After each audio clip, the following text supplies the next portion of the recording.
اعلان میں پہلے ہی حافظ ہاشم صاحب نے آپ کو بتایا ہوگا کہ بیان کتنی دیر ہوگا، کب تک ہوگا۔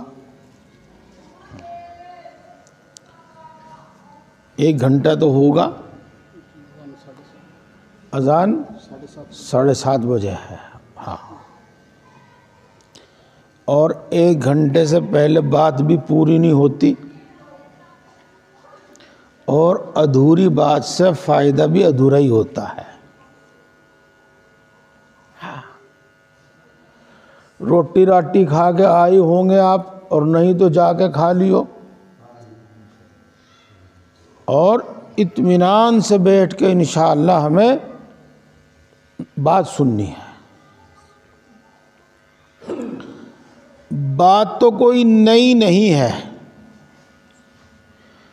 آپ نے یہ باتیں بار بار سنی ہوئی ہوں گی، اور صحیح بات تو یہ ہے کہ دین کی کوئی بات نہیں ہے ہی نہیں۔ 1400 سال سے علماء کرام بیان کرتے چلے آ رہے ہیں، تو سبھی بات کان میں پڑتی رہتی ہے،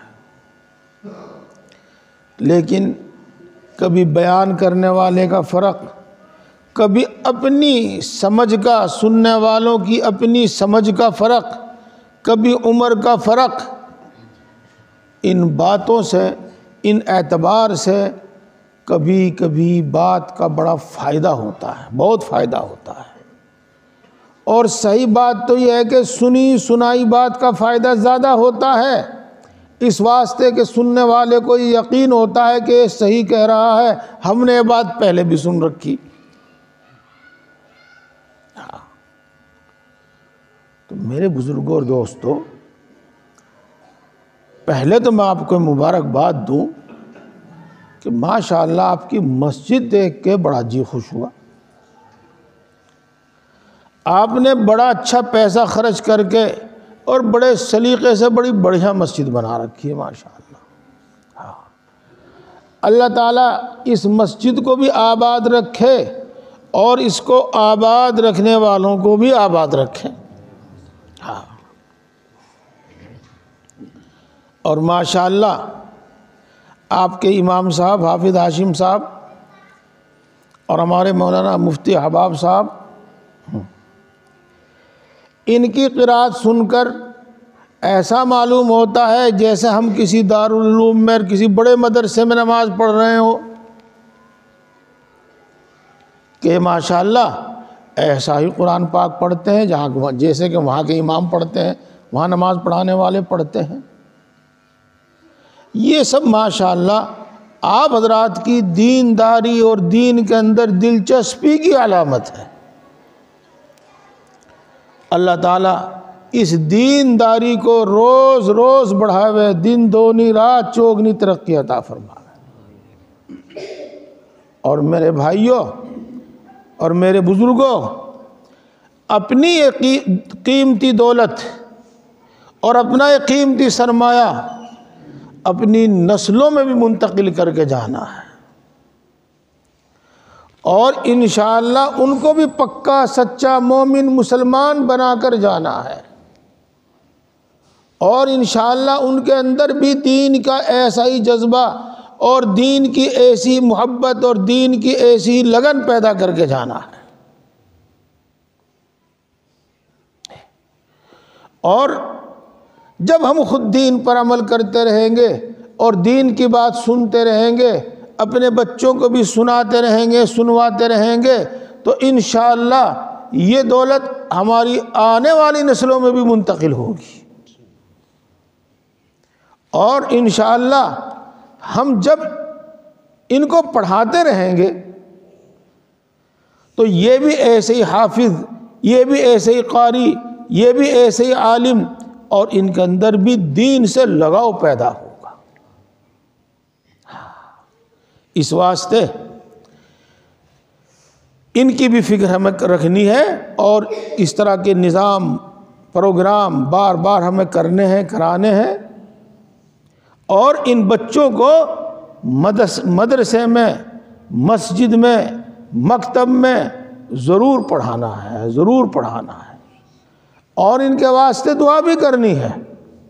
ہاں چلو انشاءاللہ یہ باتیں تو ہوں گی اور ہوتی رہیں گی۔ ہماری آپ کی آج یہ پہلی ملاقات ہے اور امید ہے کہ انشاءاللہ آگے بھی بار بار ہوتی رہے گی۔ ہاں آج ہم ایک بہت بنیادی بات، بالکل جڑ کی بات لے کے چلتے ہیں، بہت ہی بنیادی بات اور بہت ہی ضروری بات اور بالکل جڑ کی بات۔ اور بات یہاں سے شروع کرتے ہیں۔ میرے دوستو، ہم یہ تو دیکھتے ہیں کہ بچہ ماں کے پیٹ سے پیدا ہوتا ہے اور وہ بڑھتا ہے، پھولتا پھلتا ہے، جوان ہوتا ہے، بڑھاپے کی عمر کو پہنچتا ہے اور پھر اللہ کو پیارا ہو جاتا ہے۔ کچھ ایسے بھی ہیں جو بچپن میں ہی، اور کچھ ایسے بھی ہیں جو نوجوانی میں اور جوانی میں ادھیڑ عمر میں اللہ کو پیارے ہو جاتے ہیں۔ تو اتنی بات تو ہم اپنی آنکھوں سے دیکھ رہے ہیں، لیکن ہمیں کچھ اس کا بھی پتہ ہے کہ نہیں کہ ہم اس دنیا میں آنے سے پہلے اور اپنی ماں کے پیٹ میں آنے سے پہلے کہاں تھے؟ اور ہمیں اس کا بھی کچھ پتہ ہے کہ نہیں کہ جب لوگ ہمیں نہلا کر، کفنا کر، قبر کے گڈھے میں دفنا کر، تختے رکھ کر، مٹی ڈال کر، ہاتھ جھاڑ کر چلے آئیں گے، پھر ہمارا کیا ہوگا؟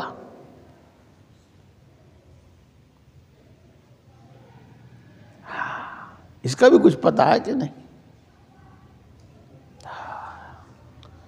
تو میرے بھائیوں اور میرے دوستو، آج اسی کے متعلق تھوڑی سی کچھ بات ہوگی،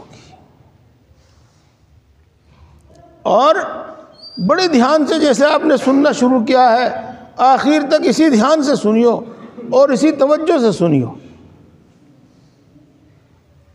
جب آدمی سننے سے پہلے عمل کی نیت کرتا ہے تو انشاءاللہ عمل کی توفیق بھی ہوتی ہے۔ ہم سب کو معلوم ہے، مشہور حدیث پاک ہے، انما الاعمال بالنیات، آدمی کی جیسی نیت ہوتی ہے ویسا ہی اس کا عمل کا پھل اور عمل کا ثمرہ ظاہر ہوتا ہے۔ جب عمل کی نیت سے سنیں گے تو انشاءاللہ العزیز عمل کی توفیق بھی ہوگی۔ تو میرے بھائی اور میرے دوستو، ہم اس دنیا میں آنے سے پہلے ایک دوسری دنیا میں تھے، ایک دوسرے عالم میں تھے، اور اس دنیا کا نام اور اس عالم کا نام عالم ارواح ہے، عالم ارواح۔ ہم وہاں رہتے تھے، وہاں تھی ہم سب کی روحیں۔ پھر وہاں سے ہم کو اس دنیا میں بھیجا گیا۔ یہ بات آپ کی سنی ہوئی ہے، یہ بات آپ کی سنی ہوئی ہے۔ ہاں آپ نے سنا ہوگا، قرآن پاک کی آیت شریفہ بھی ہے، وَإِذْ أَخَذَ رَبُّكَ مِن بَنِي آدَمَ مِن ظُهُورِهِمْ، یہاں اس آیت شریفہ میں اور حدیث پاک میں بھی آیا ہے کہ اللہ تبارک و تعالیٰ نے تمام روحوں کو جمع کیا اور تمام روحوں کو، سب کو پوری عقل عطا فرمائی، پوری سمجھ عطا فرمائی، اور پوری عقل، پوری سمجھ عطا کرنے کے بعد پھر اللہ تبارک و تعالیٰ نے اپنی پہچان اور اپنی شناخت ان کے سامنے ظاہر فرمائی، اپنی صفات ان کے سامنے ظاہر فرمائی، اور انہوں نے اپنی عقل سے اللہ تبارک و تعالیٰ کی ان صفات کو پہچانا۔ اللہ ہم سب کو پیدا کرنے والا ہے، اللہ ہم سب کو روزی دینے والا ہے، جس طرح اللہ ہمارا پیدا کرنے والا ہے اسی طریقے سے اللہ تبارک و تعالیٰ سارے جہانوں کا، ساری کائنات کا، ساری مخلوق کا پیدا کرنے والا ہے۔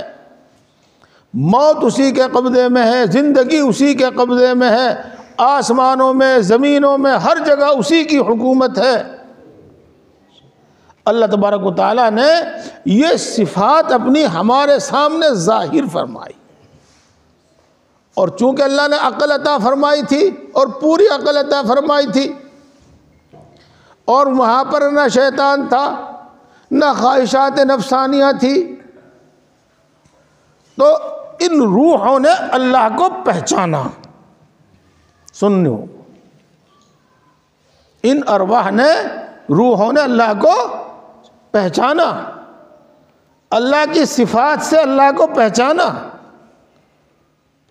اور جب انہوں نے اللہ کو پہچانا تو پھر اللہ تبارک و تعالیٰ نے ان سے پوچھا الست بربکم، میں تمہارا رب ہوں یا نہیں ہوں؟ تو ساری روحوں نے جواب دیا تھا بلا، کیوں نہیں، قالوا بلا، کیوں نہیں۔ تو دیکھو یہ بات آپ نے پہلے بھی سنی ہوگی، اس سے پتہ چلا کہ ہم یہاں دنیا میں آنے سے پہلے عالم ارواح میں تھے۔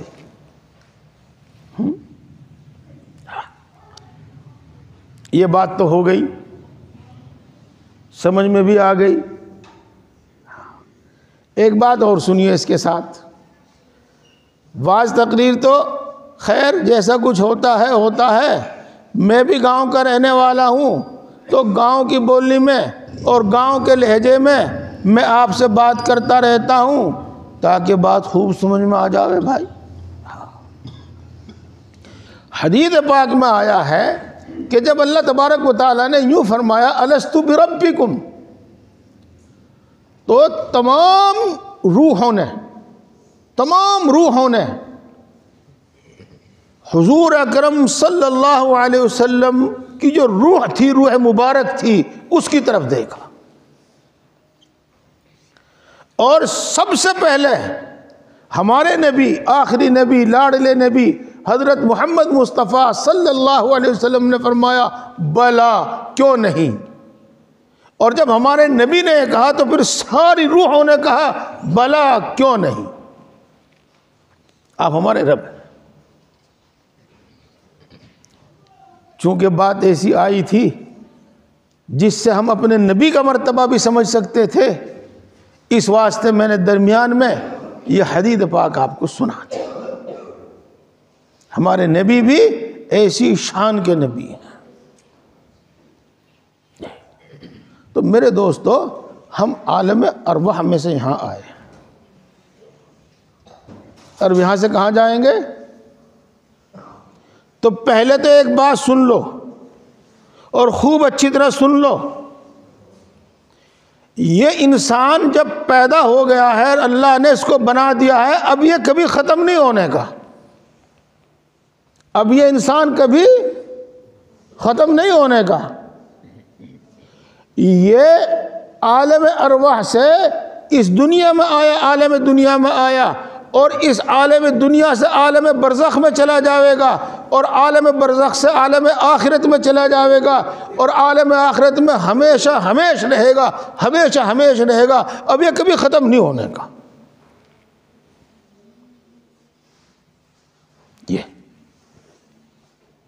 یہاں سے یہ عالم برزخ میں جاوے گا۔ اس دنیا کا جو جسم ہے یہ تو گل سڑ جاوے گا، مٹی میں مل جاوے گا، لیکن عالم برزخ میں وہاں کے مناسب اس کو ایک جسم دیا جاوے گا، اور وہاں پر پھر یہ رہے گا۔ یہ بات سمجھو۔ دیکھو، یوں تو پورے قرآن پاک میں اس کا بہت ذکر ہے، انشاءاللہ جتنی بات اللہ دل میں ڈالیں گے، جیسے وقت کی گنجائش ہوگی میں آپ کو بتاؤں گا بھی، لیکن آسان باتوں میں سمجھ لیا جاوے تو زیادہ اچھا رہے گا۔ ہاں، جب کسی مسلمان کا کسی مسلمان کی موت ہوتی ہے، مرتا ہے، تو ہم اس وقت الگ الگ کچھ الفاظ استعمال کرتے ہیں۔ کوئی تو یوں کہتا ہے کہ بھئی فلانا مر گیا، کوئی یوں کہتا ہے فلانے کی وفات ہو گئی، کوئی یوں کہتا ہے فلانے کا انتقال ہو گیا۔ کہیں بھائی نہیں کہتے؟ ارے تھارے گاؤں میں بھی تو کہتے ہوں گے بھائی یوں ہی، ہاں فلانے کا انتقال ہو گیا۔ تو انتقال کا کیا مطلب ہے میرے بھائی؟ انتقال کا مطلب ہے ایک جگہ سے دوسری جگہ چلا جانا، منتقل ہو جانا، ایک جگہ سے دوسری جگہ چلا جانا۔ تو انتقال کا مطلب یہ ہوا کہ یہ مومن، اور مومن ہی نہیں بلکہ تمام انسان اس عالم دنیا سے منتقل ہو کر عالم برزخ میں چلے گئے، اور وہ عالم برزخ ہی عالم قبر بھی کہتے ہیں، اس کو قبر بھی کہتے ہیں۔ تو میرے دوستو، امید ہے کہ یہ بات بھی آپ کے سمجھ میں آئی ہوگی کہ یہ انسان ختم نہیں ہوتا، بلکہ اس دنیا سے عالم برزخ میں منتقل ہو جاتا ہے۔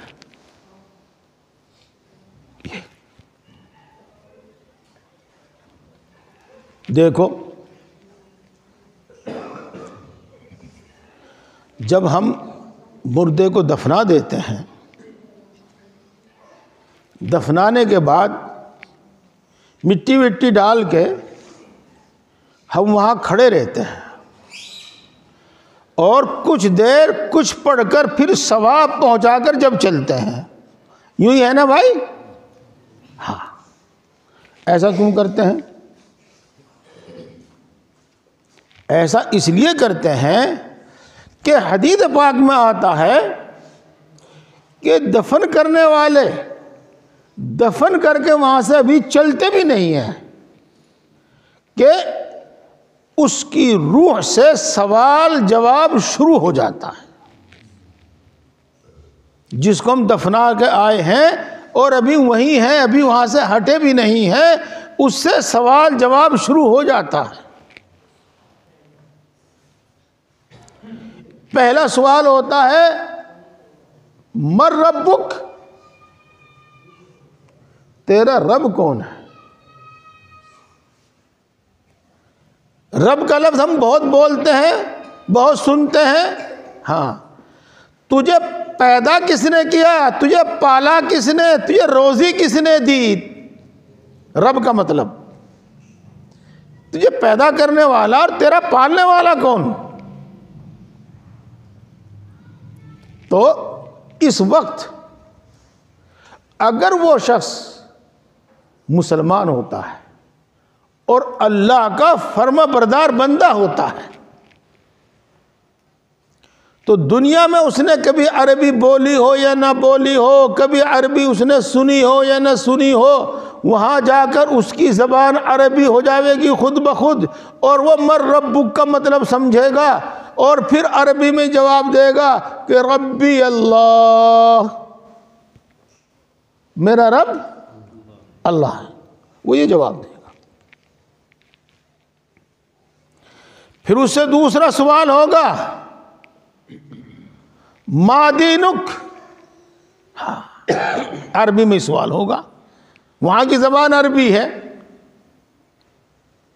اور وہی بات جو ابھی آپ سن رہے تھے کہ دنیا میں اس نے کبھی چاہے عربی زبان سنی بھی نہ ہو، لیکن وہاں جا کر وہ سمجھے گا بھی، بولے گا بھی۔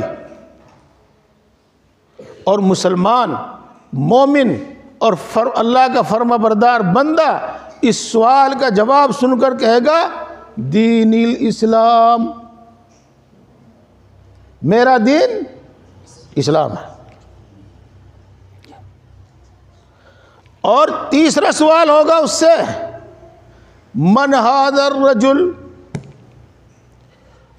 حضور اکرم صلی اللہ علیہ وسلم کی ذات مبارک، آپ کا چہرہ انور سامنے کر دیا جائے گا، اس نے کبھی چاہے خواب میں بھی نہ دیکھا ہو، اگر وہ مومن ہے اور اللہ کا فرما بردار عبادت گزار بندہ ہے، تو وہ آپ کے چہرے کو دیکھتے ہی پہچان لے گا اور وہ جواب دے گا کہ یہ ہمارے نبی، آخری نبی حضرت محمد مصطفیٰ صلی اللہ علیہ وسلم۔ اور دوستو، اگر وہ شخص مومن نہیں، مسلمان نہیں، اللہ کا فرما بردار نہیں، تو وہ ہر سوال کے جواب میں یوں کہے گا ہا لا ادری، ہا لا ادری، ہائے ہائے مجھے کچھ پتہ نہیں، ہائے ہائے مجھے کچھ پتہ نہیں۔ وہ ہر سوال کا یہی جواب دے گا۔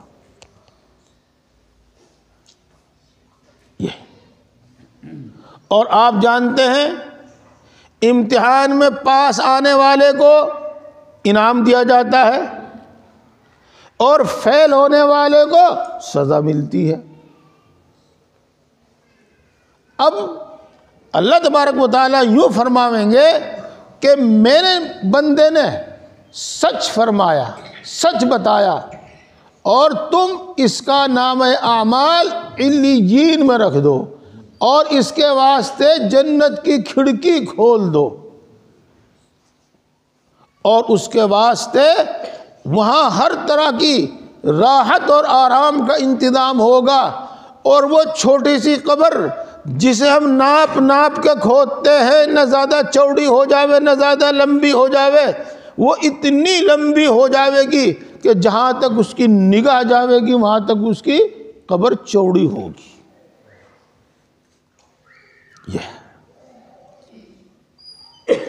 اور اگر وہ مومن نہیں، اللہ کا فرما بردار نہیں ہے، اور اس نے ہر سوال کا جواب ہا لا ادری کر کے دیا، ہائے ہائے مجھے کچھ پتہ نہیں ہے، تو ظاہر بات ہے اب اس کے ساتھ دوسرا ہی برتاؤ ہوگا۔ اللہ تعالیٰ ارشاد فرمائیں گے کہ اس کا نام اعمال سجین میں رکھ دو، سجین میں، اور اس کے اعمال کے اعتبار سے وہ قبر تنگ، بالکل بھیڑی ہو جائے گی۔ بعض کی قبر تو اتنی تنگ ہو جائے گی کہ حدیث پاک میں آتا ہے کہ اس کی پسلیاں ایک دوسرے میں کو نکل جائیں گی، اور رسول اللہ صلی اللہ علیہ وسلم نے اپنی انگلیوں کو یوں کر کے دکھایا کہ پسلیاں ایک دوسرے میں کو اس طرح نکل جائیں گی، یوں بھینچ دے گی قبر اس کو۔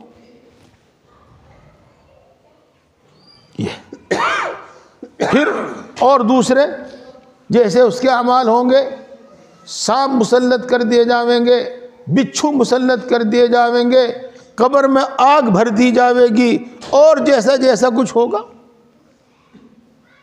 پھر یہ معاملہ ہوگا۔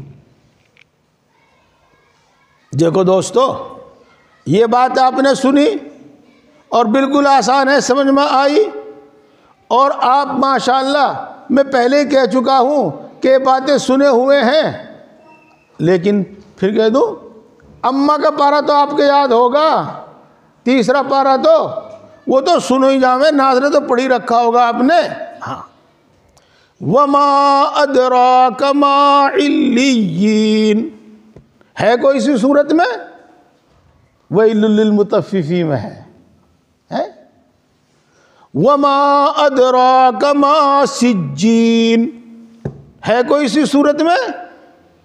ویل للمطففین میں ہے، تیسویں پارے میں ہے، الحمدو کے پارے میں ہے۔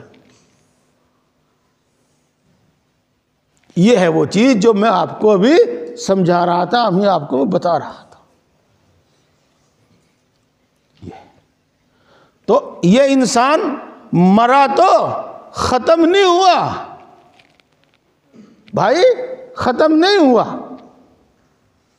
یہ ہے بات۔ اس واسطے رسول اللہ صلی اللہ علیہ وسلم نے ارشاد فرمایا کہ جب تم مردے کو دفن کر دو تو وہاں اتنی دیر ٹھہرو جتنی دیر میں اونٹ ذبح کیا جاتا ہے، اور اس دوران وہاں کھڑے ہو کر اس کو ثواب پہنچاؤ، اور اس دوران وہاں کھڑے ہو کر اس کے واسطے دعا کرو کہ اللہ تبارک و تعالیٰ اس کو امتحان میں ثابت قدم رکھے، سوال جواب کے وقت اللہ اس کی عقل ٹھکانے رکھے اور یہ صحیح صحیح جواب دے۔ اس واسطے وہ ہم کچھ دیر کھڑے ہو کر کچھ پڑھ کر ثواب پہنچا کر اور دعا کر کے جب وہاں سے ہم چلتے ہیں۔ ایک بات میں بار بار کہتا رہوں گا، جو بات میں سمجھانا چاہ رہا ہوں وہی کیا کہ مر کر یہ ختم نہیں ہو جاتا، بلکہ اس دنیا سے ایک عالم برزخ کہہ لو، برزخ دنیا کہہ لو، وہاں منتقل ہو جاتا ہے۔ میں آپ کو ایک بات اور سنا کے پھر آگے چلوں گا، لیکن اس سے پہلے میں آپ کو ایک مشورہ دیتا ہوں۔ آپ میں سے ماشاءاللہ اردو پڑھے ہوئے بھی ہوں گے اور ہندی پڑھے ہوئے بھی ہوں گے، تو اردو میں بھی ہندی میں بھی ایک کتاب آتی ہے، اس کتاب کا نام ہے مرنے کے بعد کیا ہوگا، یہی نام ہے اس کتاب کا۔ تو آپ سب یہ کتاب خرید لو اور اس کو روزانہ رات کو تھوڑی سی دیر پڑھا کرو۔ جو پڑھ نہیں سکتے وہ اپنے بچوں سے سنا کرو، اور امام صاحب کو بھی کہو کہ بھائی فضائل اعمال جس وقت پڑھنے والے اس وقت پڑھ دیں، آپ عشاء کے بعد 2 منٹ 4 منٹ یہ مرنے کے بعد کیا ہوگا ایک پنہ ایک صفحہ اس کا سنا دیا کرو، تو ہمیں پتہ رہے گا کہ عالم برزخ میں ہمارے ساتھ کیا ہوگا، عالم آخرت میں ہمارے ساتھ کیا ہوگا۔ اور میرے بھائی اس کی بڑی ضرورت ہے، اس کی بڑی ضرورت ہے، بڑی ضرورت ہے۔ اس دنیا کا آرام اور اس دنیا کی تکلیف ہماری آنکھوں کے سامنے ہے، اور ہم اس کے واسطے رات دن ایک کیے ہوئے ہیں۔ اندھی دیکھیں نہ می دیکھیں، رات دیکھیں نہ دن دیکھیں، اور ہم اس دنیا کو سنوارنے کے واسطے اور اس دنیا میں عزت اور آرام کے واسطے اور اس دنیا میں نام کے واسطے ہم اپنی جان کھپائے ہوئے ہیں۔ اپنے سے زیادہ اپنی اولاد کی فکر ہے، اس واسطے کہ اس دنیا کی تکلیف، اس دنیا کی ذلت ہمارے سامنے ہے، اور اس دنیا کی راحت اور اس دنیا کا آرام ہمارے سامنے ہے۔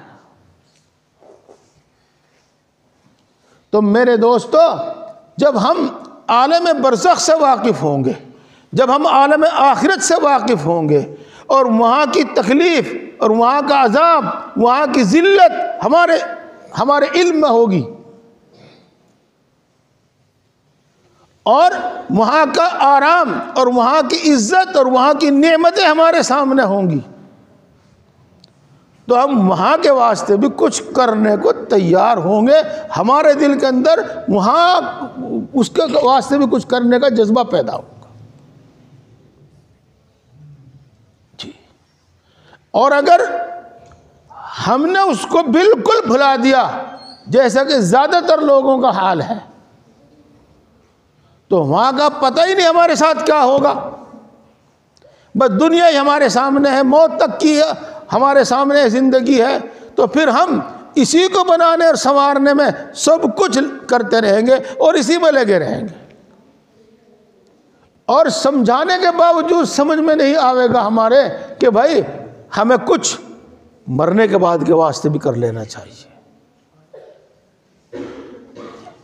میرے دوستو، جو میں آپ کو بتا رہا ہوں کہ مرنے کے بعد کیا ہوگا، اس کو اتنا پڑھو، اس کو اتنا سنو کہ عالم برزخ اور عالم آخرت ہماری نگاہوں کے سامنے رہے۔ ہم نے وہ دیکھا تو نہیں، لیکن اتنا ہمارے نگاہ میں رہے جیسا کہ گویا کہ جیسا کہ ہم نے وہ دیکھ رکھا ہو۔ اور جب تک ہماری یہ حالت نہیں ہوگی میرے دوستو، اس وقت تک ہمارا ایمان پکا نہیں ہوگا، ایمان کامل نہیں ہوگا۔ میں ہوائی بات نہیں کر رہا بھائی، ہاں دیکھو چھوڑ دی میں نے بات جو سی میں کہنا چاہ رہا تھا، میں پہلے اسی بات کو پوری کر دوں۔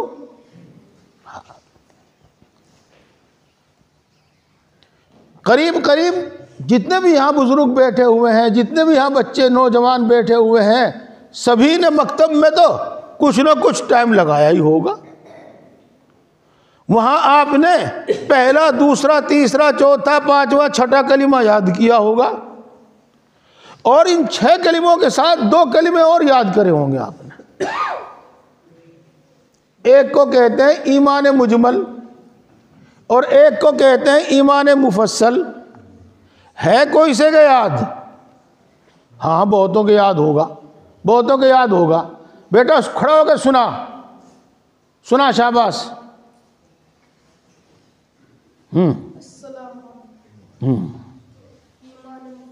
ہاں آمنت باللہ وملائکتہ وکتبہ ورسلہ والیوم الآخر والقدر خیرہ وشرہ من اللہ تعالی والبعث بعد الموت۔ ماشاءاللہ، شاباش، بیٹھ جاؤ۔ پہلے تو بھائی میں بتا دوں، میرے بزرگ مجھے معاف کر دیں، اگر تم بھی مدرسے میں گئے ہوتے تو تم بھی سناتے۔ ہاں یہ تو اپنے بچوں کو مکتب میں بھیجو، مسجد میں بھیجو، مدرسے میں بھیجو۔ جیسا کہ یہ بات ہم نے اپنی آنکھوں سے دیکھ لی کہ بے پڑھے لکھے آدمی کا اس دنیا میں کچھ نہیں، تو میرے بھائی بے پڑھے لکھے کا دین میں بھی کچھ نہیں۔ ہاں تو دیکھو اس نے جو بچے نے جو کلمہ سنایا ہے، ایمان مفصل اس کو کہتے ہیں، اس میں 2 بات، ہاں پہلے تو میں بتاؤں آپ کو، یہ 6-7 چیز ہیں، اور یہ وہ ہیں جن پر ایمان لانا ضروری ہے، اور یہ وہ چیزیں ہیں کہ جو ان میں سے کسی ایک بات پر بھی ایمان نہ لاوے تو وہ مومن نہیں، مسلمان نہیں۔ جیسے اللہ کو ایک ماننا ضروری، اور اللہ کے رسول، آخری رسول حضرت محمد مصطفیٰ صلی اللہ علیہ وسلم کو اللہ کا نبی اور اللہ کا رسول ماننا ضروری، ایسے ہی باقی جو اس کے اندر 5 چیزیں ہیں ان پر ماننا بھی ضروری اور ان پر ایمان لانا بھی ضروری، ان پر ایمان لانا بھی ضروری۔ ان میں سے 2 باتیں ہیں، والیوم الآخر، پڑھا بھائی اس بچے نے، والیوم الآخر،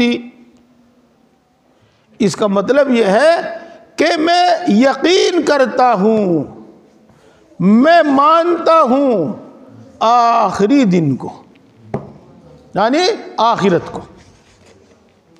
اور اس میں ایک دوسرا لفظ ہے والبعث بعد الموت، اس کا مطلب ہے میں مانتا ہوں، میں یقین کرتا ہوں کہ مرنے کے بعد پھر دوبارہ زندہ کیا جائے گا۔ میرے دوستو، اسی کو ہم عالم برزخ اور اسی کو ہم عالم آخرت کہتے ہیں، اور اس پر ہر انسان کو ایمان لانا ضروری ہے، ہر مسلمان کو ایمان لانا ضروری ہے، اور اس پر ایمان لائے بغیر، اس کو مانے بغیر، اس کا یقین کے بغیر کوئی مومن اور مسلمان نہیں ہوتا۔ تو آخرت کی اور عالم برزخ کی زندگی، وہاں کی زندگی دیکھو،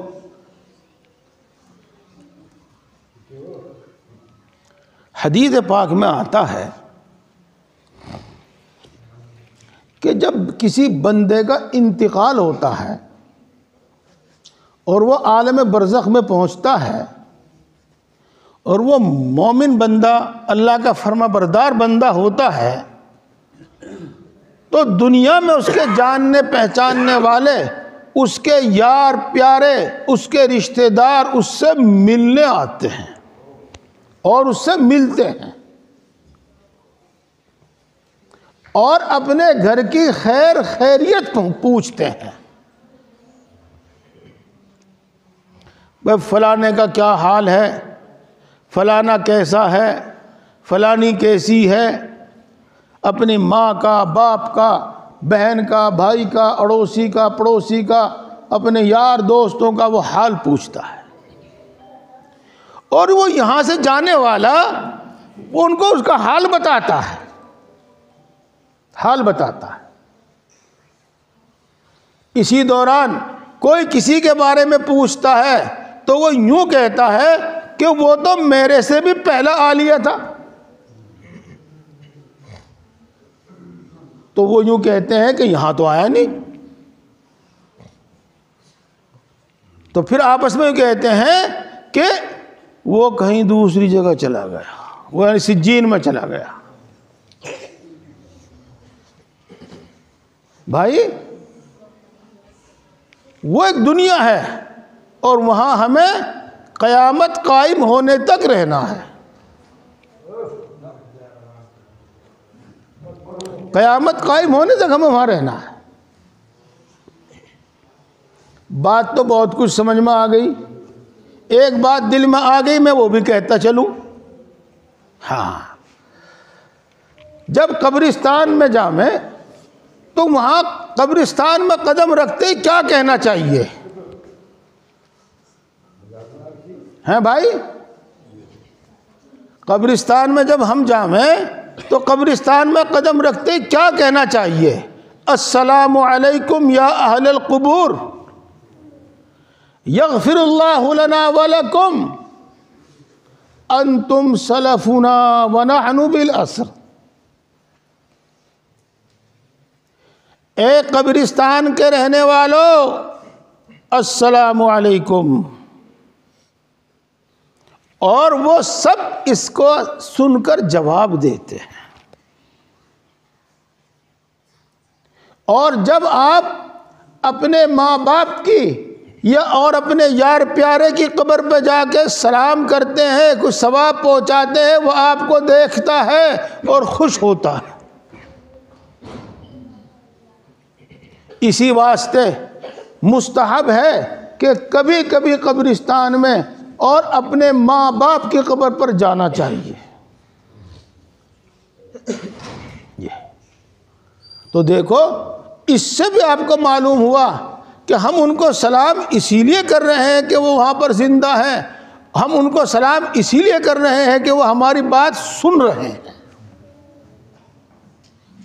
اسی سے ہمیں پتہ ہے، اسی لیے ہم سلام کر رہے ہیں ان کو۔ پھر اس کے بعد دعا ہے، اللہ آپ کو بھی بخش دے اور اللہ ہمیں بھی بخش دے، یغفر اللہ لنا ولکم، اللہ تم سب کو بھی بخش دے اور ہم کو بھی بخش دے۔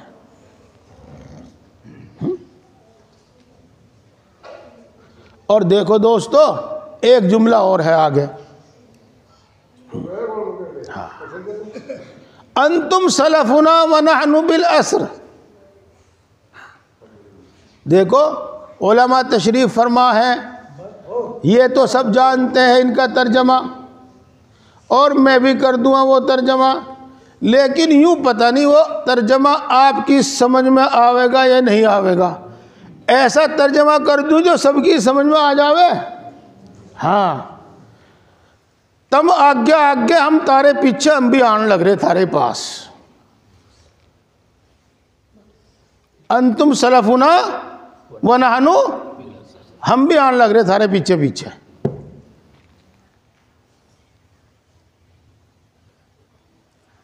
یہ ہے بات حدیث پاک میں، کتابوں میں لکھی، آپ نے دعا یاد کر رکھی ہوئی ہے،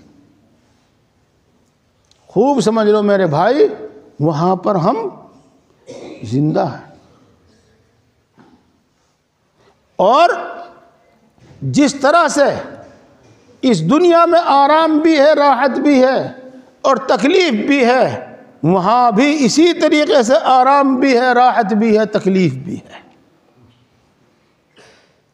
جس طرح اس دنیا میں عزت بھی ہے، ذلت بھی ہے، وہاں بھی اسی طرح عزت بھی ہے، ذلت بھی ہے۔ جی، ایمان اور نیک اعمال سے سب کچھ ملے گا، اور ایمان اور نیک اعمال کے بغیر کچھ نہیں ملے گا سوائے تکلیف کے، سوائے ذلت کے۔ یہ سمجھ لو آپ۔ کب تک رہنا وہاں سے؟ جب تک قیامت آوے، قیامت قائم ہونے تک، قیامت آنے تک وہیں رہنا۔ کتنے دن؟ دنوں کی تعداد، سالوں کی تعداد کا کچھ پتہ نہیں، کتنے دن کتنے سال تک وہاں رہنا ہے۔ اس دنیا میں تو چاہے یہ دنیا کبھی سے ہو اور چاہے یہ دنیا کبھی تک رہے، لیکن ہمارے واسطے تو 50 سال، 60 سال، 100 سال تک ہے بس۔ اور عالم برزخ میں قیامت قائم ہونے تک رہنا، چاہے وہ 2000 سال بعد آوے یا 10,000 سال بعد آوے۔ آدم علیہ السلام کو اس دنیا میں آئے ہوئے 6,500 7,000 سال ہو گئے، کم زیادہ اللہ بہتر جانتا ہے۔ تو اس زمانے کے سب آج تک ہیں، اور اس زمانے کے جو جائیں گے وہ بھی پہلا سور پھونکنے تک وہیں رہیں گے۔ تو دوسری بات میں نے آپ کو وہاں یہ بتائی میرے دوستو کہ یہاں بھی زندگی ہے، وہاں بھی زندگی ہے، یہاں بھی آرام ہے، وہاں بھی آرام ہے، یہاں بھی تکلیف ہے، وہاں بھی تکلیف ہے۔ یہاں کا آرام اور راحت اور یہاں کی تکلیف اور مصیبت 50 سال، 60 سال، 100 سال، اور وہاں کی ہزاروں سال۔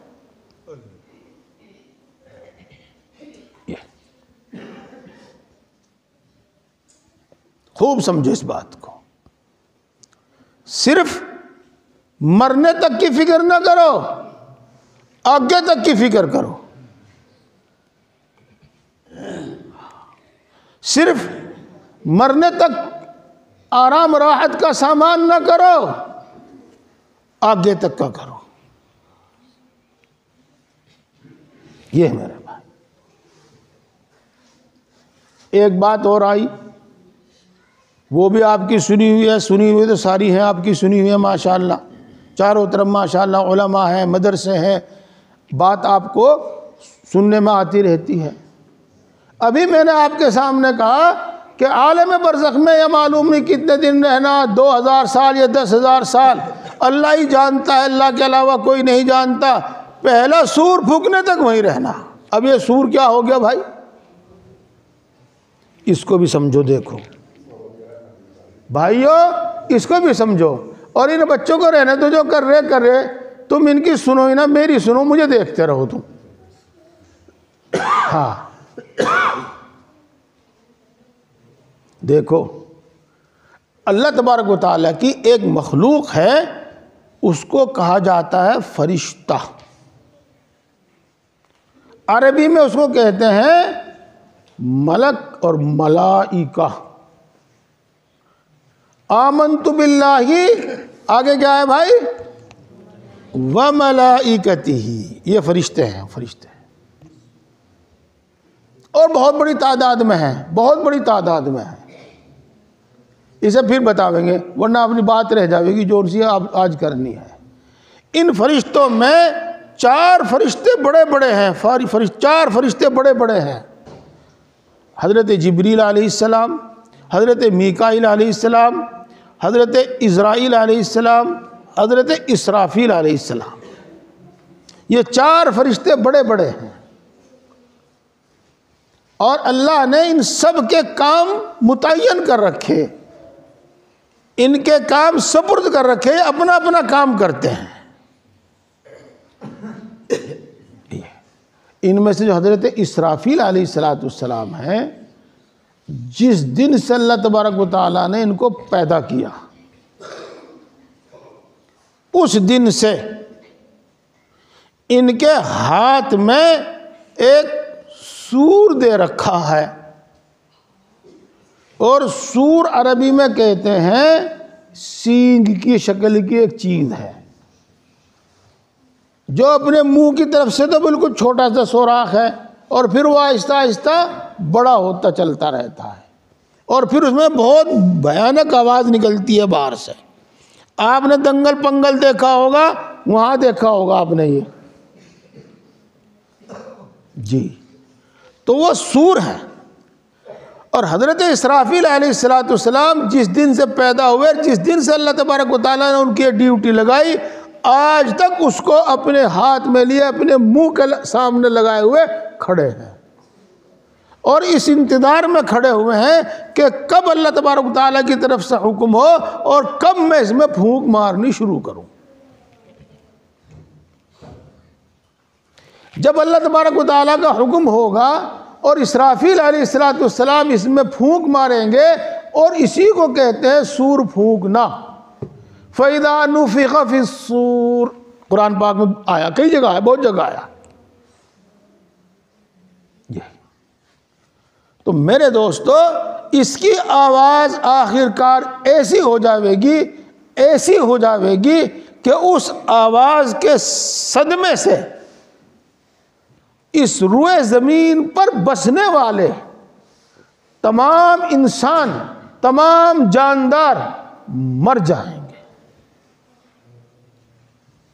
اور جو اس سے پہلے مر چکے ہیں ان کی روحیں بے ہوش ہو جائیں گی، اور پھر وہ بھی ختم ہو جائیں گے، اور یہ انسان بھی ختم ہو جائے گا جو روئے زمین پر رہتا ہے، اور یہ آسمان بھی ٹوٹ ٹوٹ کر گرے گا،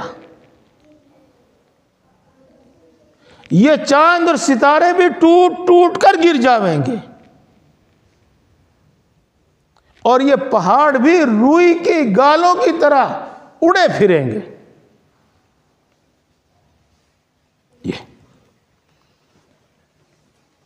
یہ ہے وہ پہلا سور۔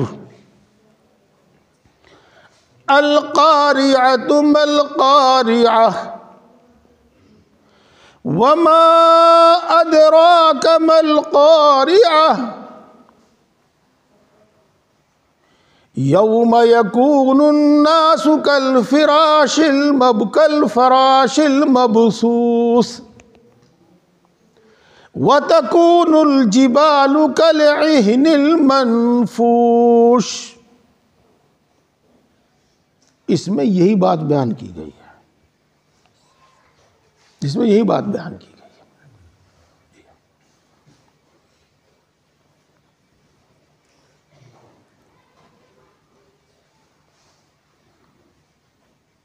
میرے بزرگوں اور دوستو، یہ ہے وہ سور۔ اللہ تبارک و تعالیٰ کی ذات کے علاوہ سب کچھ فنا ہو جائے گا، سب کچھ فنا ہو جائے گا۔ جیسا کہ ایک وقت میں اللہ تھا اور کچھ نہیں تھا، سب پھر خود اللہ تبارک و تعالیٰ کے پیدا کرنے سے اور اس کے بنانے سے وجود میں آیا۔ جب پہلا سور پھونکا جاوے گا تب بھی ایسا ہی ہوگا کہ اللہ باقی سب کچھ ختم، سب کچھ ختم۔ یہ سور میں پھونکنے والا فرشتہ یہ بھی ختم،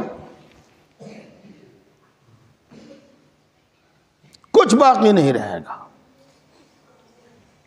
اس کے بعد اللہ تبارک و تعالیٰ پھر اسرافیل کو پیدا کریں گے، پھر اس کے ہاتھ میں سور دیں گے، پھر وہ سور میں پھونک ماریں گے، اور اس مرتبہ اس کی تاثیر یہ ہوگی کہ سب کچھ زندہ ہو جاوے گا، سب کچھ وجود میں آ جاوے گا، سب پھر دوبارہ زندہ ہو جائیں گے، سب پھر دوبارہ موجود ہو جائیں گے، اور پھر ان سب کو اکٹھا کیا جاوے گا ایک جگہ، اس کو کہتے ہیں میدان حشر، وہاں اکٹھا کیا جائے گا ان کو۔ حشر کے معنی اکٹھا کرنے ہی کے ہیں۔ اللہ تبارک و تعالی سب کو ایک میدان میں جمع کرے گا، اکٹھا کرے گا۔ اور پھر وہاں آدمی کی زندگی کا ایک ایک پل کا حساب لے گا،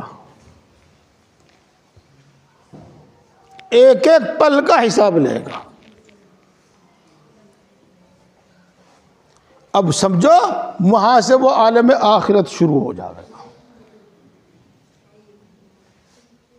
اللہ تبارک و تعالی ہم سب کو ہمارے انہی ہاتھوں کے ساتھ، ہمارے انہی پیروں کے ساتھ، ہماری انہی آنکھوں کے ساتھ، ہمارے اسی گوشت کے ساتھ، اسی کھال اسی ہڈی کے ساتھ دوبارہ پیدا فرماویں گے،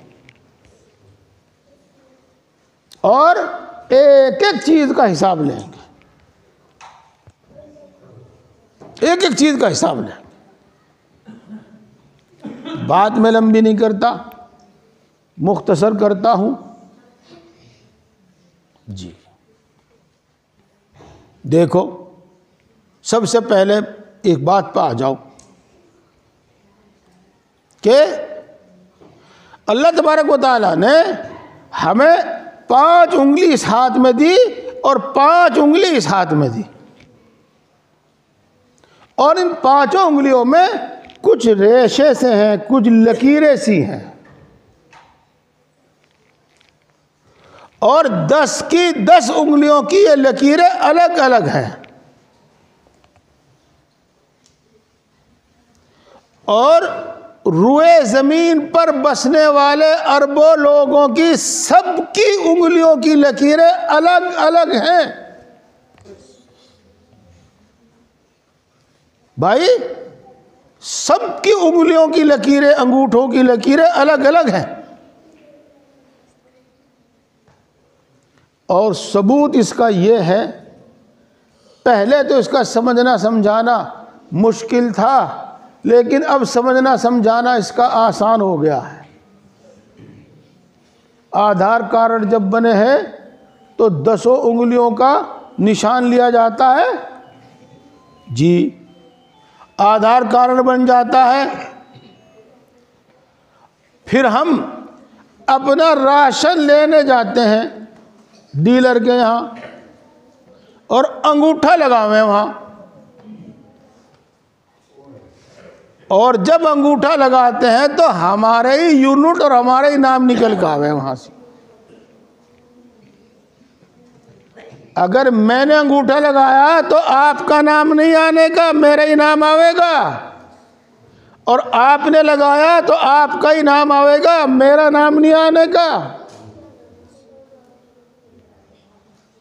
پتہ چلا سب کے الگ الگ ہے، نہیں تو میرا انگوٹھا لگانے سے آپ کا ہے کسی اور کا نام آ جاتا، کسی اور کا لگانے سے میرا آ جاتا، میرا راشن تم لے جاتے تارا میں لے آتا، میرے بینک میں سے پیسے تم نکال لیتے تمہارے میں سے میں نکال لیتا،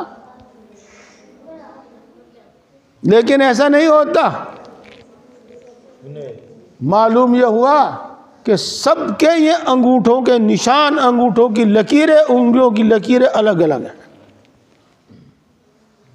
روئے زمین پر بسنے والوں کی۔ بلکہ آدم علیہ السلام سے لے کر اور آخری انسان تک اللہ تبارک و تعالیٰ جو پیدا فرماویں گے سب کی لکیریں الگ الگ ہوں گی، سب کی لکیریں الگ الگ ہوں گی۔ اور دلیل جو آپ نے ابھی سنا یہ اس کی دلیل ہے۔ اور اللہ تبارک و تعالیٰ قرآن پاک میں ارشاد فرماتے ہیں بلا قادرین علی ان نسوی بنانا، ہم تمہیں پیدا کرنے پر قادر کیوں نہیں ہیں، ہم تمہیں دوبارہ کیوں نہیں پیدا کر سکتے، کریں گے۔ اور ہر آدمی کی انگلیوں کے نشان، انگوٹھوں کے نشان ہم ایسے ہی بناویں گے جیسا کہ دنیا میں اس کے انگوٹھوں کے نشان تھے، دنیا میں اس کی انگلیوں کے نشان تھے۔ بلا قادرین علی ان نسوی بنانا، قرآن پاک میں 29ویں پارے میں میرے بھائیوں سمجھو اور یاد رکھو، سمجھو اور یاد رکھو۔ دوسری بات میں نے آپ کو یہ بتائی کہ انہی ہاتھوں کے ساتھ، انہی پاؤں کے ساتھ ہمیں پیدا کرے گا اللہ تبارک و تعالی۔ جی دیکھو، ابھی آپ سن رہے تھے کہ میدان حشر میں اللہ تبارک و تعالی سب کو اکٹھا کرے گا اور سب سے حساب لے گا، اس کی پوری زندگی کا حساب لے گا، اور اس پر اللہ تبارک و تعالی گواہ بھی پیش کرے گا،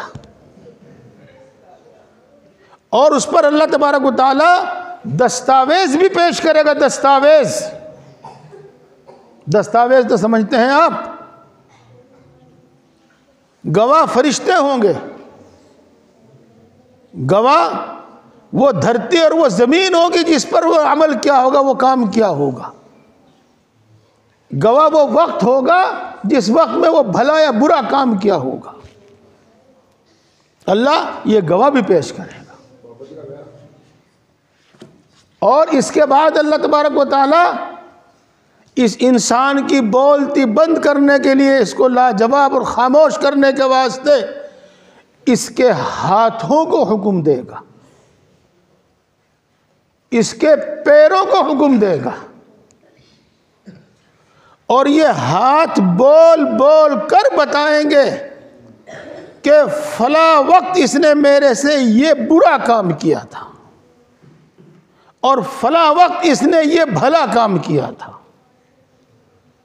اور یہ پاؤں گواہی دیں گے کہ فلاں وقت یہ چل کر فلاں نیک کام کے واسطے وہاں گیا تھا، اور فلاں وقت یہ چل کر میرے ذریعے چل کر یہ فلاں برے کام میں، گناہ کے کام میں یہ وہاں گیا تھا، گواہی دیں گے۔ میرے دوستو، بات آپ نے سمجھ لی، اپنی زبان میں سمجھ لی؟ ہاں۔ اليوم نختم على افواههم وتكلمنا ايديهم وتشهد ارجلهم بما كانوا يكسبون۔ کون سے پارے میں بھائی؟ ہاں، سورہ یاسین شریف میں 22ویں پارے میں، 23ویں پارے میں، سورہ یاسین شریف میں۔ جو میں نے کیا میرے ہاتھ وہ گواہی دیں گے، جو آپ نے کیا آپ کے ہاتھ وہ گواہی دیں گے، جو میں نے کیا میرے پیر وہ گواہی دیں گے، جو آپ نے کیا آپ کے پاؤں وہ گواہی دیں گے۔ اللہ انہی ہاتھ پاؤں کے ساتھ ہمیں پھر دوبارہ زندہ کریں گے۔ اور بات مختصر، وقت کم رہ گیا میرے دوستو، پھر فیصلہ ہوگا، اور فیصلہ ہوگا جنت کا یا فیصلہ ہوگا جہنم کا۔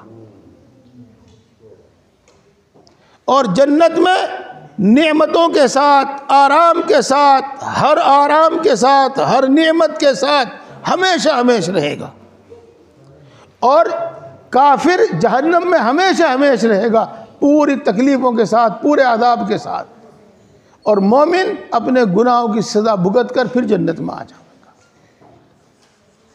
بات لمبی سی ہو گئی کچھ میرے بھائیوں، لیکن سننے کی ہے۔ بس میں اتنی بات بتا دوں آپ کو کہ ایک وقت میں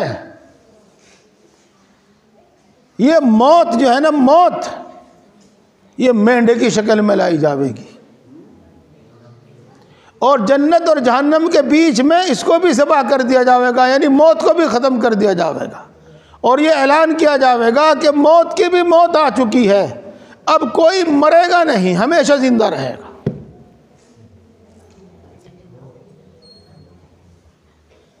بات یہاں تک ہو گئی، اور میں اب ورقہ پلٹ دوں، موضوع بدل دوں، اور آپ کو یہ سب کچھ سنانے کا ایک مطلب ہے، ایک مقصد ہے کہ میرے بھائیوں، صرف مرنے تک کی اور اس زندگی کی فکر نہ کرو، بلکہ ہمیں اس کے بعد بھی عالم برزخ میں رہنا، اور نامعلوم کب تک رہنا، اور اس کے بعد پھر آخرت میں رہنا اور ہمیشہ ہمیشہ رہنا۔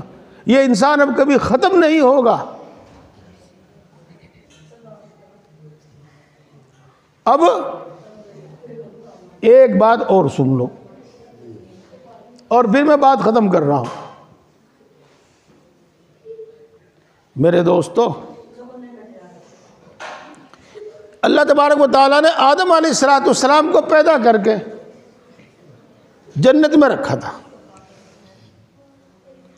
اور پھر ایک لغزش کی وجہ سے آدم علیہ السلام کو، حضرت حوا علیہ السلام کو اس دنیا پر بھیج دیا تھا۔ یہ قصے ہم نے آپ نے بار بار سنے ہیں۔ اب سنو اگلی بات۔ جب حضرت آدم علیہ السلام کو اور حضرت حوا علیہ السلام کو اور جن کو زمین پر بھیجا تھا، جب اللہ تبارک و تعالیٰ ان کو زمین پر بھیج رہا تھا تو اللہ تبارک و تعالیٰ نے یوں کہا تھا، اہبطوا منہا جمیعا فإما يأتینکم منی ھدی فمن تبع ھدای فلا خوف علیہم ولا ھم یحزنون۔ اب تو تم زمین پر جاؤ اور تمہیں جانا پڑے گا، لیکن تم زمین پر پہنچ جاؤ تو میں تمہیں زندگی گزارنے کا طریقہ بھیجوں گا تمہارے پاس، اس زمین پر رہنے سہنے کا ایک طریقہ بھیجوں گا تمہارے پاس۔ اگر تم نے وہ زندگی اس کے طریقے کے مطابق گزاری تو پھر کبھی تمہیں کوئی رنج نہیں، کبھی تمہیں کوئی غم نہیں، اور کبھی تمہیں کوئی ڈر نہیں، نہ اس دنیا میں، نہ برزخ میں، نہ آخرت میں، پھر کوئی ڈر نہیں۔ یہ ہے بھائی قرآن پاک میں یہ آیت شریفہ۔ کون سے پارے میں؟ پہلے ہی پارے میں ہے، یہ پہلے ہی پارے میں ہے۔ وہ زندگی گزارنے کا طریقہ کون سا ہے جو اللہ نے ہمارے پاس بھیجا؟ وہ زندگی گزارنے کا طریقہ دین اسلام ہے۔ اب میں آپ کو اپنی بات جو کہنا چاہ رہا تھا وہ صاف صاف بتا رہا ہوں۔ میرے دوستو، دین کے مطابق زندگی گزارو، اسلام کے مطابق زندگی گزارو۔ جو اللہ نے دنیا میں زندہ رہنے اور جینے کا طریقہ بتایا ہے اس کے مطابق زندگی گزارو، پھر نہ اس دنیا میں تمہیں کوئی رنج اور غم، اور نہ مرنے کے بعد عالم برزخ میں کوئی رنج و غم، اور نہ آخرت میں کوئی رنج و غم۔ اور اگر ہم نے اس طریقے کے مطابق زندگی نہیں گزاری تو پھر میرے دوستوں کہیں کوئی چین نہیں ہے، نہ اس دنیا میں چین، نہ برزخ میں چین، قبر میں چین، اور نہ آخرت میں چین۔ پھر کبھی بتاؤں گا انشاءاللہ، اور آپ کو ہاں کرنی پڑے گی اور آپ ہاں کریں گے، کہ اس دنیا میں بھی چین، سکون، آرام اور راحت اسلام کے مطابق زندگی گزارنے سے ہے۔ بڑی بڑی بلڈنگوں میں، بڑے بڑے محلوں میں رہ کر نہیں، اسلام کے مطابق زندگی گزارنے میں ہے۔ یہ سمجھاؤں گا، بتاؤں گا، اور آپ ہاں کریں گے انشاءاللہ العزیز۔ اور عالم برزخ میں بھی اور عالم آخرت میں بھی۔ اور یہی سبق ہے آج کا۔ 2 سبق دیے میں نے بھائیو آپ کو آج۔ ایک تو یہ کہ ہم صرف موت تک ہی نہیں بلکہ اب اللہ نے بنا دیے تو ہمیشہ رہیں گے۔ موت بس اس کا نام ہے کہ اس عالم سے منتقل ہو کر عالم برزخ میں چلے جاویں گے، اور عالم برزخ سے منتقل ہو کر عالم آخرت میں چلے جاویں گے، بس موت اس کا نام ہے۔ تو صرف اس دنیا کی فکر نہ کرو، صرف موت تک کی فکر نہ کرو، آخر تک کی فکر کرو، آخر تک کی۔ بات مانن کی ہے بھائی، نہیں سوچن کی ہے کہ نہیں؟ ہاں، ماننے کی بات ہے، یاد رکھنے کی بات ہے، سوچنے کی بات ہے۔ چلو یہ ہمارے علماء کرام یہاں تشریف فرما ہیں، یہ تو جانتے ہیں، لیکن ایک لفظ میں آپ کو بھی بتا دوں، بزرگوں کی کتابوں میں آپ نے پڑھا ہوگا مراقبہ موت، یہ لفظ بزرگوں کی کتابوں میں آتا ہے۔ یہ مراقبہ موت آدمی کو صحیح لائن پر لانے والا ہے، اس کی زندگی کو بدلنے والا ہے، اللہ کا فرما بردار بنانے والا ہے۔ یہ بات جو آج آپ کو بتائی گئی ہے، آخر تک دیکھو گے اور آخرت تک کی فکر کرو گے تو انشاءاللہ العزیز ہماری ساری زندگی بنے گی۔ اسلام کے مطابق زندگی گزارو گے تو آخرت تک بنے گی، یہ دنیا بھی، عالم برزخ بھی اور عالم آخرت بھی۔ یہ میں نے کچھ تھوڑا تھوڑا جو آپ کو بتایا ہے، اس سے آپ وہ سب کچھ سمجھ گئے ہوں گے جو آپ نے پہلے سن رکھا۔ یہ ایک بات ہو گئی، دو بات ہوگی بلکہ، اب تیسری ایک بات اور سنو، اس کی تفصیل انشاءاللہ میں پھر بتاؤں گا کسی دن، آج تو میں تھوڑی سی بات بتاتا ہوں۔ یہ بات سن کر اور اس سے پہلے بھی کوئی یہ نہیں کہ آج ہی میں نے کوئی نئی بات کہی، آپ کے دل میں فکر ہوتی ہے کہ بھائی ہم بھی دیندار بنے، ہم بھی نیک بنے، ہم بھی نمازی بنے، ہم بھی نماز روزے کے پابند بنے، ہم بھی گناہ چھوڑ دیں، ہم بھی نیک آدمی بنے، تمنا ہوتی ہے۔ اور اللہ کے رسول کی بات سن کر تو دل کے اندر یہ جذبہ پیدا ہوتا ہی ہے، ہوتا ہی ہے۔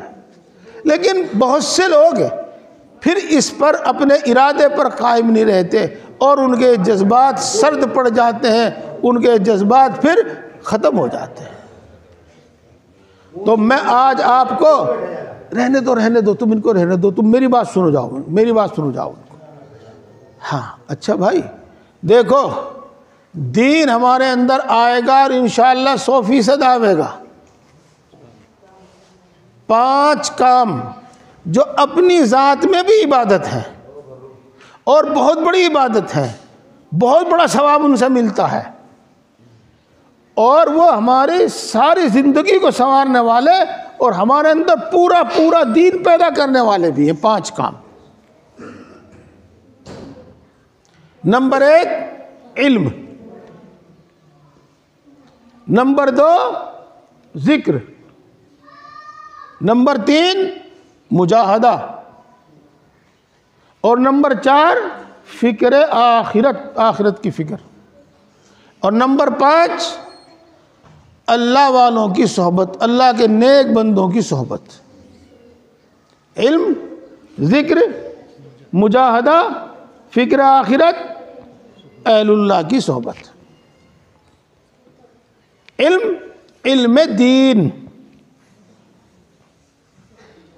سمجھانے کی ضرورت نہیں، جس شخص کو قانون کا پتہ ہے وہ سارے کام قانون کے مطابق ٹھیک کرتا ہے، اور جس کو پتہ نہیں وہ پوچھتا پھر ہو جائے اور کتنے الٹے سیدھے کر دے کام۔ جب ہم دین سیکھیں گے اور دین کا ہمیں پتہ ہوگا تو دین کا کام صحیح کریں گے، اور دین نہیں سیکھنے کے تو پھر کام صحیح نہیں ہونے کا۔ دیکھو اب تو خیر ایسی بات نہیں ہے، لیکن ہے پھر بھی کچھ نہ کچھ۔ ہم عید کی نماز سال بھر میں 2 مرتبہ پڑھیں، یاد نہیں رہتی، تو ہاتھ تو باندھو رکھے اور پھر یوں دیکھو جہاں یہ نہ ہاتھ باندھے یہ ہاتھ چھوڑ دے، چونکہ یاد نہیں، سیکھا ہوا نہیں ہے۔ ہاں اللہ معاف کرے اگر میں غلط کہہ رہا ہوں، یہ 5 وقت کی تو نماز یاد ہے، لیکن بہت سے لوگوں کے جنازے کی نماز یاد نہیں، چاہے وہ دلی سے چل کر آویں، بس آگے کھڑے ہو جائیں گے، جو کر اگلا کر رہا اکری ہم کرو جائیں گے، اور بس یوں پتہ نہیں اس میں پڑھنا کیا اور پڑھا کیا۔ تو بھائی دین کا ہر کام ٹھیک کرنے کے واسطے علم دین کی ضرورت ہے۔ وقت زیادہ ہو جائے گا، میں یہ بھی بتاتا آپ کو کہ علم دین کیسے حاصل کیا جائے، دین کیسے سیکھا جائے۔ مدرسے میں داخلہ لینے کی ضرورت نہیں، آپ اپنے گھر پر مسجد میں پورا دین سیکھ لیں گے انشاءاللہ۔ اور دوسری بات ہے ذکر کی. اس کے متعلق تھوڑی سی بات میں بتاؤں گا. ایک تسبیح درود شریف کی، ایک تسبیح استغفار کی، اور ایک تسبیح لا الہ الا انت سبحانک انی کنت من الظالمین کی چلتے پھرتے کام کاج کرتے ہوئے جس طرح بھی تم سے پڑھی جاوے روزانہ پڑھ لیا کرو. یہ 3 تسبیح جس کے بعد فرصت ہے صبح شام دونوں وقت، نہیں تو ایک وقت پڑھ لیا کرو. اور میرے دوستو، جیسی ہماری گزر رہی ہے، فکر رکھیں اپنے آپ کو سنوارنے سدھارنے کی، لیکن اس حالت میں بھی فرصت کے وقت تنہائی میں بیٹھ کر 3 تسبیح لا الہ الا اللہ، لا الہ الا اللہ، لا الہ الا اللہ، لا الہ الا اللہ، یہ پڑھ لیا کرو. یہ دل کو سنوارنے اور سدھارنے والا ذکر ہے. یہ دل کو نرم کرنے والا ہے. یہ دل کو صاف اور روشن کرنے والا ہے یہ ذکر. تیسرے نمبر پہ ہے مجاہدہ. اس کی مختصر سی بات بھائی یہ ہے کہ دیکھو، دنیا کا کوئی بھی کام ہو اس میں تھوڑی گھنی مشقت ضرور ہوتی ہے. تو نماز ہو، روزہ ہو، قرآن پاک کی تلاوت ہو، ذکر ہو، کوئی اور بھلا کام ہو، کچھ نہ کچھ اس میں مشقت اور تکلیف ضرور ہوتی ہے. جو وہ مشقت برداشت کر لے گا وہ نیک عمل کر لے گا، اور جو اس مشقت سے جان چراوے گا وہ مشقت برداشت نہیں کر سکے گا، یوں کہے گا جی میرے پہ تو ہوتا نہیں، سوچوں تو لیکن ہوتا نہیں. تو عمل سے پہلے جو دقت دشواری ہوا کرے، تھوڑی سی دقت دشواری ہے وہ برداشت کر لیا کرو. یہ دقت دشواری صرف دین کے کام میں ہی نہیں بلکہ ہر کام میں ہے. یہ ہمارے بزرگ بیٹھے ہوئے ہیں، ان جوانوں کو تو پتہ نہیں، یہ بزرگ بیٹھے ہوئے ہیں، ان سے پوچھو کہ رات میں جب پیشاب آوے تو پھر بستر چھوڑتے ہوئے اور باتھ روم کہیں آج کل آپ وہاں تو جاتے ہوئے کتنا زور پڑا ہے. ہر کام میں زور پڑا تھا. تو میرے بھائی، نیک عمل سے پہلے کچھ نہ کچھ مشقت ہوتی ہے، وہ مشقت برداشت کر لیا کرو. یہ مجاہدہ ہے. اور جیسے کہ میں نے آپ کو بتایا، جیسے ہمیں اس دنیا کی فکر ہے، آخرت کے حالات، برزخ کے حالات پڑھا کرو، سنا کرو، وہاں کی بھی فکر کرو، وہاں کی بھی تیاری کرو. اسی کا نام فکر آخرت ہے. اور میرے بھائیوں دیکھو، ڈاکٹر کے پاس رہے بغیر آدمی ڈاکٹر نہیں بن سکتا، اور باڑھی کے پاس رہے بغیر آدمی باڑھی نہیں بن سکتا، اور لوہار کے پاس رہے بغیر آدمی لوہار نہیں بن سکتا، اور وکیل کے پاس رہے بغیر آدمی وکیل نہیں بن سکتا، اور انجینئر کے پاس رہے بغیر آدمی انجینئر نہیں بن سکتا، چاہے وہ جتنی کتابیں پڑھ لیں. تو سب کچھ جاننے پہچاننے کے باوجود ہمیں اللہ والوں کے پاس رہنا ہوگا، ان کو اپنے پاس بلانا ہوگا یا ان کے پاس جانا ہوگا. اور کبھی کبھی جب ہم ان کی بات سنیں گے تو انشاءاللہ العزیز یہ عمل کا جذبہ ہمارے اندر پیدا ہوتا رہے گا. اب میری بات پوری ہو گئی اور میں نے آپ کو 3 بات بتائی. ہاں، یہ انسان صرف اس دنیا میں نہیں، یہاں سے عالم برزخ میں جائے گا اور وہاں سے عالم آخرت میں جائے گا اور ہمیشہ رہے گا، اور کچھ کام نہیں آئے گا اس کے. ایمان اور نیک اعمال کام آئیں گے اور کچھ نہیں کام آنے گا اس کے. دین اسلام کے مطابق زندگی گزاری تو یہی کام آئے گا اس کے، اور کچھ نہیں کام آنے گا. اور دین اسلام ہمارے اندر کیسے آئے گا؟ یہ 5 کام کرنے سے. اللہ تبارک و تعالی ہم سب کو توفیق عطا فرماوے. وآخر دعوانا الحمدللہ رب العالمین. الحمدللہ رب العالمین الرحمن الرحیم مالک یوم الدین والصلاة والسلام علی سید الانبیاء والمرسلین محمد وآلہ واصحابہ اجمعین.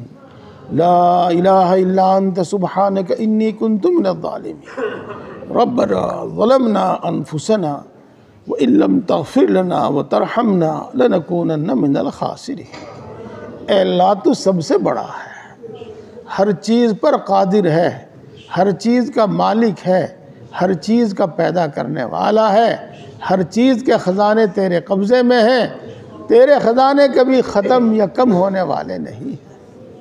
اے اللہ تو یقیناً بڑی طاقت والا ہے، تیری قدرت میں مٹی اور سونا پیدا کرنا برابر ہے، تیری قدرت میں کنکر پتھر اور ہیرا موتی پیدا کرنا برابر ہے۔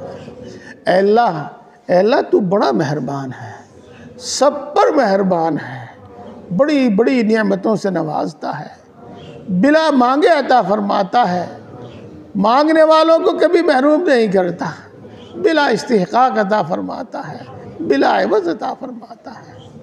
اے اللہ تو یقیناً بڑا مہربان ہے، سب پر مہربان ہے، بڑی بڑی غلطیوں کو معاف کرتا ہے، بار بار معاف کرتا ہے، معاف کرنے کو پسند کرتا ہے، سینکڑوں سال کے کفر و شرک تک کو توبہ کرنے پر معاف کر دیتا ہے۔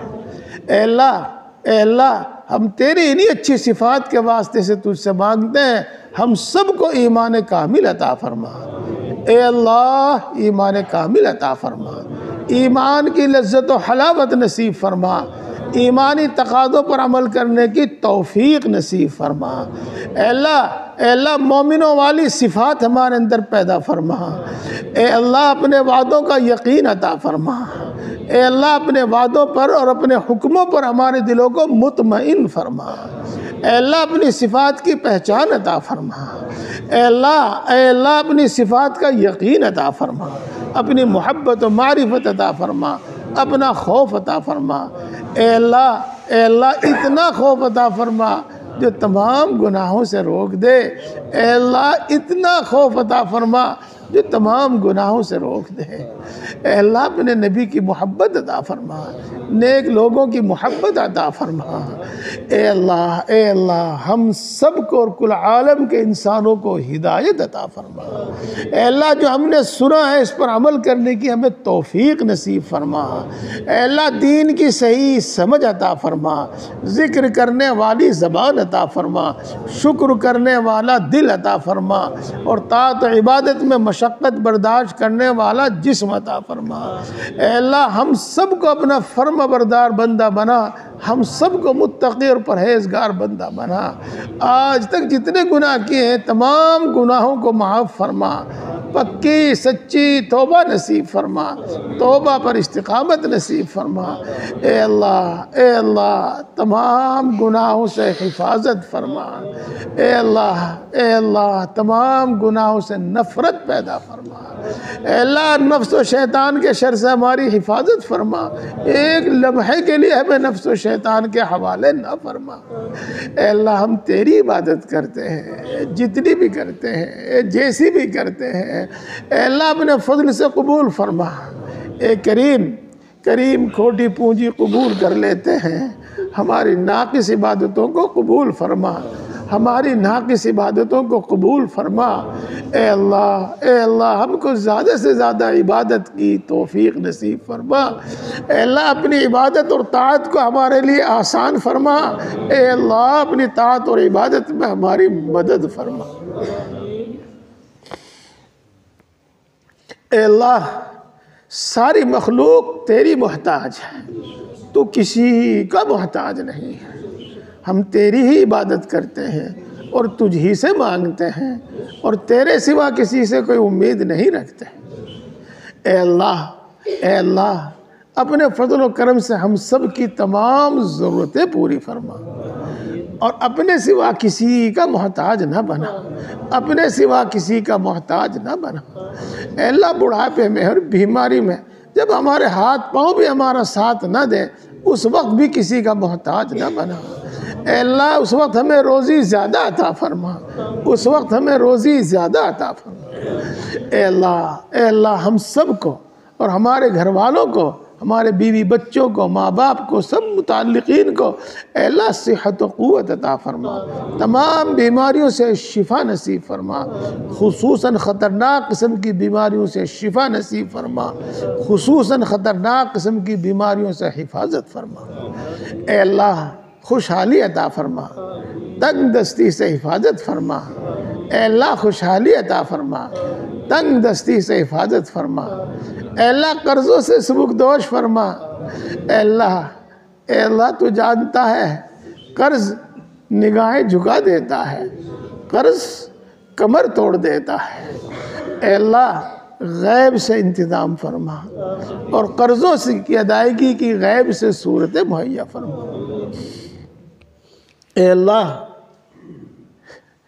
جس کو مکان کی ضرورت ہے اس کو کشادہ مکان عطا فرما، اور جس کو دکان کی ضرورت ہے اس کو موقع کی دکان عطا فرما، اور جس کو کاروبار کی تلاش ہے اس کو بابرکت حلال کاروبار عطا فرما، اور جس کو کاروبار عطا کیا ہے اللہ اس میں برکت فرما، اس میں ترقی عطا فرما، اور ہر حادثے سے ہر آفت بلا سے اس کی حفاظت فرما۔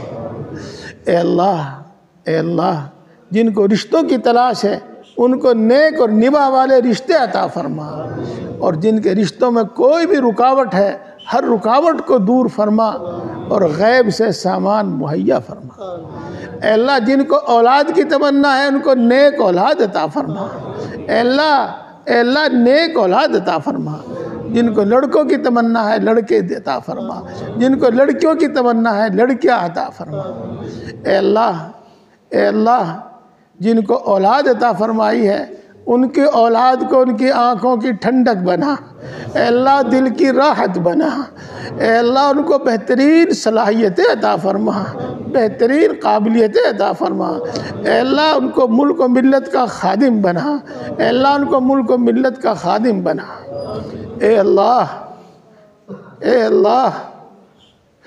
اے ہمارے اللہ ان کو آوارہ اور ناکارہ ہونے سے بچا لے، اے اللہ ان کو آوارہ اور ناکارہ ہونے سے بچا لے، اے اللہ ان کو آوارہ اور ناکارہ ہونے سے بچا لے، اے اللہ ہمارے گھروں میں چین سکون و سکینہ نازل فرما، برکتیں نازل فرما، آپس میں اتفاق اور اتحاد پیدا فرما، اے اللہ خصوصاً میاں بیوی کے آپسی جھگڑے ختم فرما، اے اللہ خصوصاً ماں باپ اور اولاد کے آپسی جھگڑے ختم فرما، اے اللہ بڑوں کا اکرام اور خدمت کرنے کی توفیق نصیب فرما، خصوصاً ماں باپ کی عزت و خدمت کرنے کی توفیق نصیب فرما۔ اے اللہ ہم کو نرم کلامی عطا فرما، ہم کو نرم مزاجی عطا فرما، اے اللہ ہم کو بردباری عطا فرما، اے اللہ ہم کو اچھی صفات عطا فرما، اچھے اخلاق عطا فرما، اے اللہ مال جان ایمان عزت و آبرو کی حفاظت فرما، اے اللہ کسی ظالم کو ہم پر مسلط نہ فرما، کبھی کسی بے رحم کو ہم پر مسلط نہ فرما، اے اللہ کبھی کسی ظالم کو ہم پر مسلط نہ فرما، اے اللہ جو اپنے حق کے لیے لڑ رہے ہیں ان کو ان کا حق عطا فرما، اور جو ناجائز مقدمات میں پھنسے ہوئے ہیں ان کو باعزت بری فرما، اے اللہ حق کو پہچاننے ماننے قبول کرنے اور عمل کرنے کی توفیق نصیب فرما، اور مرتے دم تک دین حق دین اسلام پر ثابت قدم فرما۔ اے اللہ ایمان پر خاتمہ فرما، ایمان پر خاتمہ فرما، اے اللہ ایمان پر خاتمہ فرما، اے اللہ مرتے وقت کلمہ نصیب فرما، اے اللہ مرتے وقت کلمہ نصیب فرما، اے اللہ مرتے وقت کلمہ نصیب فرما۔ اے اللہ تو اپنے بندوں میں سے بہتوں کو بغیر حساب کے بخشے گا، اے اللہ تو ہم سب کو بھی بغیر حساب کے معاف فرما دیجئے اور ہم سب کو بغیر حساب کے بخش دیجئے۔ اے اللہ جہنم سے حفاظت فرما، اے اللہ جہنم سے حفاظت فرما، اے اللہ جہنم سے حفاظت فرما، جنت الفردوس میں جگہ عطا فرما، اے اللہ جنت الفردوس میں جگہ عطا فرما، اے اللہ پوری امت مسلمہ کی مغفرت فرما، ہمارے ماں باپ کی مغفرت فرما، ہمارے بیوی بچوں کی مغفرت فرما، ہمارے اعزاء اقرباء دوست احباب کی مغفرت فرما، ہمارے بہن بھائیوں کی مغفرت فرما، ہمارے اساتذہ ہمارے مشائخ کی مغفرت فرما۔ اے اللہ جس کا ہمارے ذمہ کوئی حق ہے اس کی مغفرت فرما، اور جس نے ہم پر کبھی کوئی احسان کیا ہے اللہ اس کی مغفرت فرما۔ اے اللہ اسلام اور مسلمانوں کا بول بالا فرما، اسلام اور مسلمانوں کو عزت اور غلبہ نصیب فرما۔ اے اللہ دشمنان اسلام، دشمنان مسلمین جو منصوبے اور سازشیں ان کے خلاف رچتے ہیں، ان منصوبوں میں ان کو ناکام فرما۔ اے اللہ امت کے اندر بیداری اور سمجھداری پیدا فرما، خصوصاً ہماری نوجوان نسل کو دین کی سمجھ عطا فرما، ایمانی غیرت، ایمانی حمیت ان کے اندر پیدا فرما۔ جہاں جہاں مسلمانوں کو ستایا جا رہا ہے اللہ ان کی خصوصی نصرت فرما، اے اللہ ان کی خصوصی نصرت فرما، مدارس کی، مساجد کی، مراکز کی حفاظت فرما، دین کی نصرت کرنے والوں کی نصرت فرما۔ اے اللہ ہر وہ خیر تجھ سے مانگتے ہیں جو تیرے نبی نے مانگی ہے، ہم کو عطا فرما۔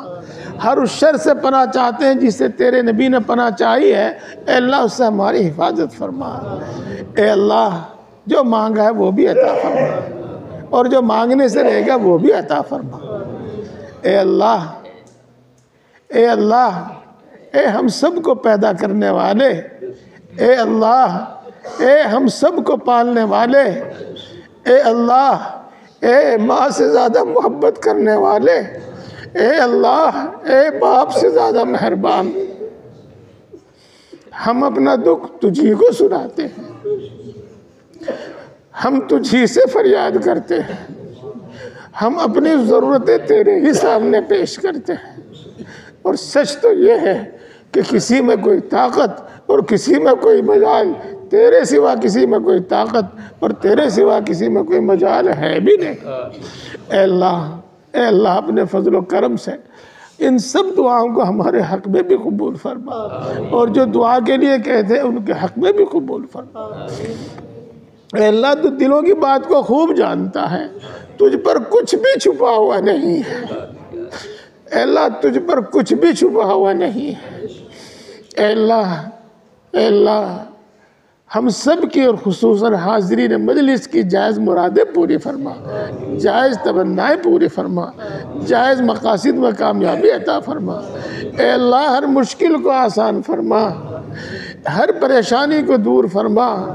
اے بگڑی کے بنانے والے ہر بگڑا ہوا کام بنا دے، اے بگڑی کے بنانے والے ہر بگڑا ہوا کام بنا دے، اے قادر مطلق ہر اٹکا ہوا کام بنا دے، اے قادر مطلق ہر اٹکا ہوا کام بنا دے۔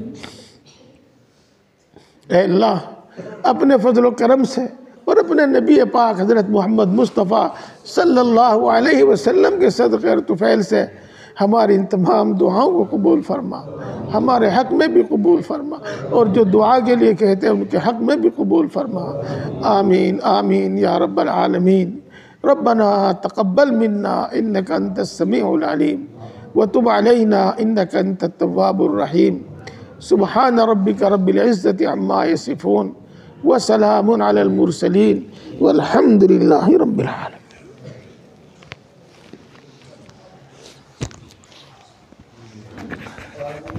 10 منٹ ہے، 10 منٹ میں وضو کر لیجئے، 8 بجے انشاءاللہ جماعت ہو۔